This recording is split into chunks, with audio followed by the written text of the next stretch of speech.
Hey everybody, let's get back into our final Rembrandt painting, and this will show Rembrandt in his more mature years as an artist.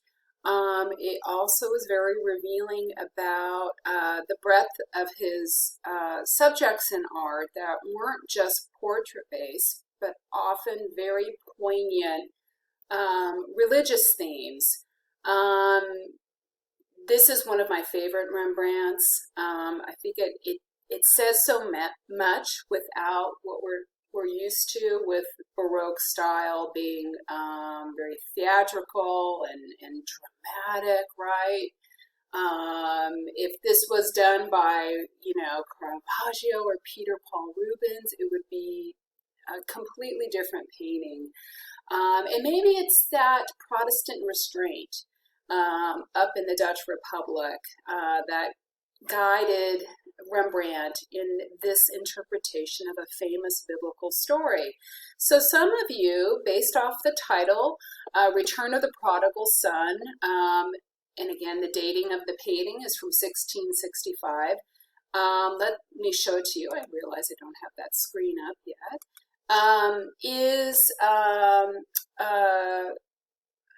Maybe familiar with this story.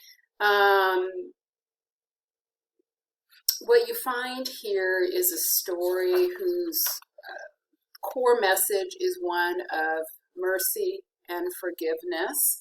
Some of you may be aware that the story relates how there are these two brothers, and you see one brother in the long red cape on the right-hand side, and the other brother is kneeling before an elderly father.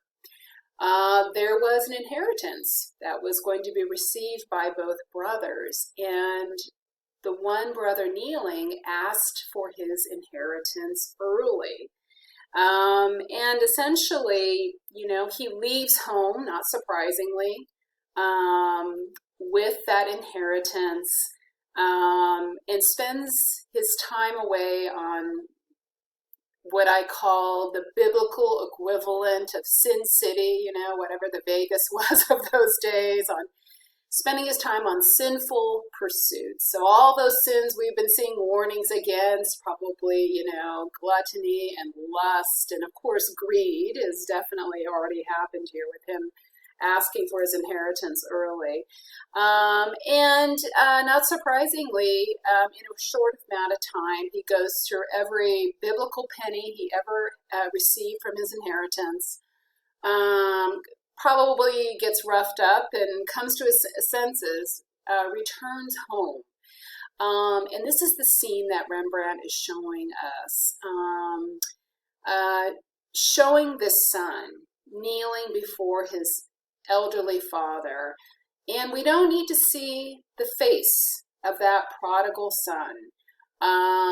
His body language and the condition of his personal being and his clothing, right, speaks volumes. Look how, tattered and torn his clothing is.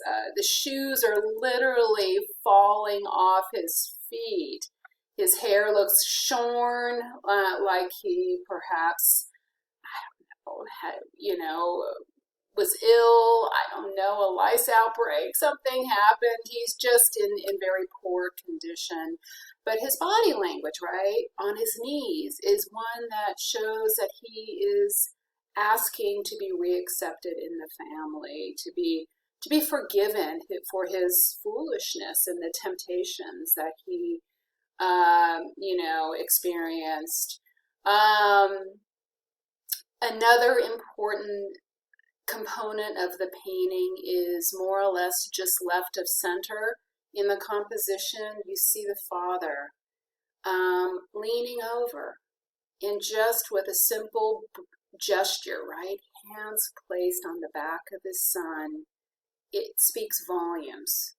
Quietly, right, in a kind of meditative way, of this message of forgiveness and mercy And that's the core message and takeaways of the story. As a parent, I would be like, this would be my grand moment of, I told you so speech making, right? I told you you were too young to have such a responsibility with such a large amount of money. You see, famous people blowing all of their success and earnings, within the first 10 years of their fame, and then fame is over and they're penniless. That happens all the time to this day. Yet Father doesn't do that. Father instead takes him back, forgives him, as the brother looks on, probably biting his tongue, right? Because he's the brother who stayed behind to take care of the family and take care of his father. We have a couple of other figures sort of in the shadows here, as well as, Rembrandt's typical kind of,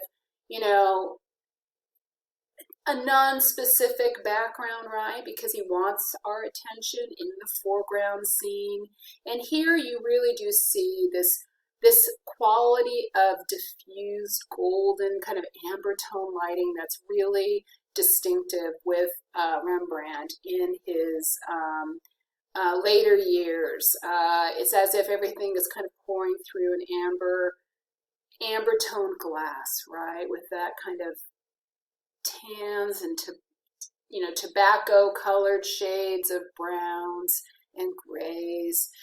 Just a couple pops of red to connect the father with the other son, the brother who stayed behind. But other than that, we have a painting, a parable of, what was lost is now found,